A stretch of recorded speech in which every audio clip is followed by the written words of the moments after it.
video games. Are they too hard? Oh, fuck! Well, hello? Oh! Fuck! Everyone, it's your favorite video game news guy, Skootish, back at it again, and we're talking about Elden Ring, and we're talking about difficulty. And in order to really start the story, I think we need to travel back 2 years ago. I think it's important because we need to remind ourselves what was happening in the COVID-drenched world of 2022. Where were we as a society? Where were we as a peoples? Where were we as gamers? And we were bitching about difficulty. Do you remember this? You remember when everyone was talking about, like, all games should have an easy mode because Elden Ring and Dark Souls are too hard. I'm actually playing Elden Ring. This is how many times I've died in my entire playthrough. It is hard, but that's kind of the point of the goddamn game. The point of the game is that it's difficult. And so many people were up in arms and saying, like, oh, Dark Souls and Elden Ring and Demon Souls and Bloodborne and Sekiro aren't even that hard. People like my friend Asmongold. He actually reacted to an interview that the creator of Elden Ring and the Souls-like games gave about having an easy mode. Easy mode request. We're always looking to improve, but in our game specifically, hardship is what gives meaning to the experience. So it's not something we're going to abandon at the moment. It's our identity. Yeah, that's not really true though, is it? Because you have summons. You have summons, asses. No, you're right. You have weapons, these like fucking laser beam swords that just kill everything in one hit. Like it already has an easy mode. Elden Ring already has an easy mode. Okay, so Elden Ring's a little too easy for my guy. Is that what the problem is? Elden Ring's just a skosh too easy for you, Asmongold? Surely the new DLC, the Shadows of the Erdtree, surely that's not that difficult for you. Let's see how you feel about it right now, man. Are you done with the game? I might give it maybe another day. Like, I don't know, but like I think I'm pretty much done. Yeah, I am. I think that the DLC is too hard for it to be fun. I'm sorry, I just think it's funny. The primary point of that whole entire argument was about accessibility for people, to let people play the games and experience the art that might not be fully able-bodied to play the games, which I think is fair, and I think something should be done for that. But I don't really know if in easy mode is that way. But I think someone who's making fun of the difficulty of Elden Ring, then dropping the new DLC for the difficulty, is hilarious. But he's not the only one. Many people on Twitter, Coney, another one of my favorite content creators, tweeted out 2 days later, still not sure if the Elden Ring DLC fell into meme difficulty territory or if I'm just playing it wrong.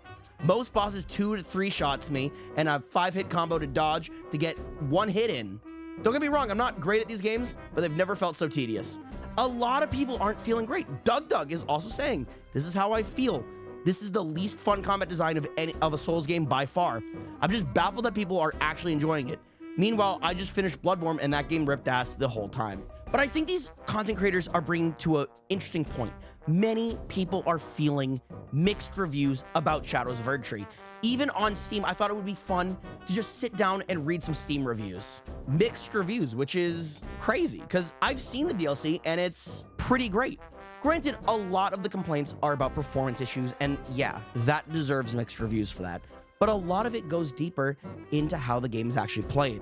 Let's start with DBS's review. Currently, this DLC scores are mixed at the time of this review, mainly because the bosses are too hard. Well, they are, but there's more to it than that. Now that I've finished the final boss, hopefully I can break down the real problems are. I'm not gonna fault that, I'm not gonna fight that. I've had performance issues on Elden Ring too. I'm only on the base game still. I can't attack them for the DLC. I'm with them. This DLC asks the ceaselessly obnoxious Souls community again and again, how long are you willing to forgive this antiquated combat system? The problem with the bosses is that they feel like they came from a different modern game with players given much more dynamic kit to more actively punish their combo-heavy, precision tracking, acrobatic nuclear light show that blows up half your health per hit. Oh my god. Bro thinks he's dodging Disney fireworks. Your character, however, is still stuck in 2011. Well, no, your character's stuck in 2020 because the game came out in 2020 and moves like he came out in 2020.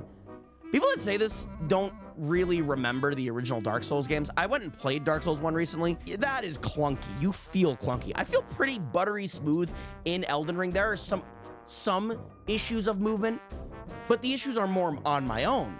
and not the game's fault. I blame myself, not the game. I think every death I've had in Elden Ring is fair, and I've died 384 times. The Soul series is headed in a pretty ugly direction as far as I'm concerned. But if you really still want to give it a try, maybe at the very least, wait until they've patched the lousy performance. The performance, again, I'm with you. But is the Soul series facing a bad direction? I think not. Hey, Swag is killed. Swag is 8 here. At least the boss gets to have fun. Yeah, because I mean, like, that's what you're playing FromSoft games for. A boss to just wreck your house, wreck your face, to face roll on you a little bit while you figure out how to get him to not face roll you. And you do that by exploring. And that's the main thing I wanted to touch on, gamers. That's the main thing that I think is important about the Shadow of Erdtree DLC. They are changing how Souls games are approached. They have made this game massively more exploration focused. If you want to learn more about that specifically and not just laugh about funny game reviews, please go watch my friend Jess Capricorn's review of the DLC, or talking about the DLC. She did a really nice job, and I watched it yesterday, and it put a lot of things into context for me, and I really liked how the information was presented. So go check it out. I'll put the link in the description below. So, you know, yes. You get stronger in the DLC by getting the Shatters of the Erdtree fragments.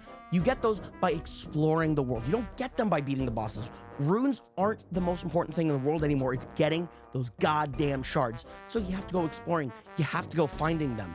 And that's what you need in the DLC. In fact, remember Coney? Remember the guy that I talked about earlier and how he was having a hard time in the DLC? He actually even admitted, never mind, I was playing it wrong. My bad, FromSoft. You got it. He goes on to say, don't get me wrong, I still don't love the DLC, but it's just about my own preference. Elden Ring bosses are still annoying to me, but I get their idea now, which is fine. And I think that's okay. You can admit that, you just don't like it, but you're playing it wrong. And I think that's 99% of people. I think they are playing it wrong. Even Kai Cenat on his stream, he gave a little speech. He said everyone that's complaining about the difficulty, they're just bitches, and they're not good. And you gotta get good to play these games. And people just are so stubborn, and they are so set in their ways, and they have to play in their optimal way, or else the game is bad. And that's wrong. That is incorrect to do. But even these mixed reviews have scared FromSoft and Bandai Namco that they put out a patch. This is a brand new patch. And basically what it does is it makes the leveling up system earlier a lot stronger. So the early game of the Shadow of the Erdtree, it makes the DLC a lot easier for the people that are first getting started in the new DLC world, which is fine, but I don't think it's needed, because I watched my GOAT, my goddamn king, beat 'em ups, freaking kill it. He beat the first boss of the new DLC in 2 tries. I don't think it was a difficulty problem. I think it was just an approach problem. And I think people need to change how their approach is. In life, in everything, in games, in society, I don't know. Just be good to each other and assume the best in people. Assume oh, I need to change how I look at things. And you might find the answers. I don't know. That's how I see it. What do you guys think? Please tell me in the comments below. Please do not forget to like, comment, and subscribe. It really helps out me. It really helps out the channel. Thank you all so much. I love you all for watching, and you guys are amazing. Have a great rest of your day and a beautiful tomorrow. Goodbye. Goodbye, everyone. Bye-bye. Goodbye. Adios.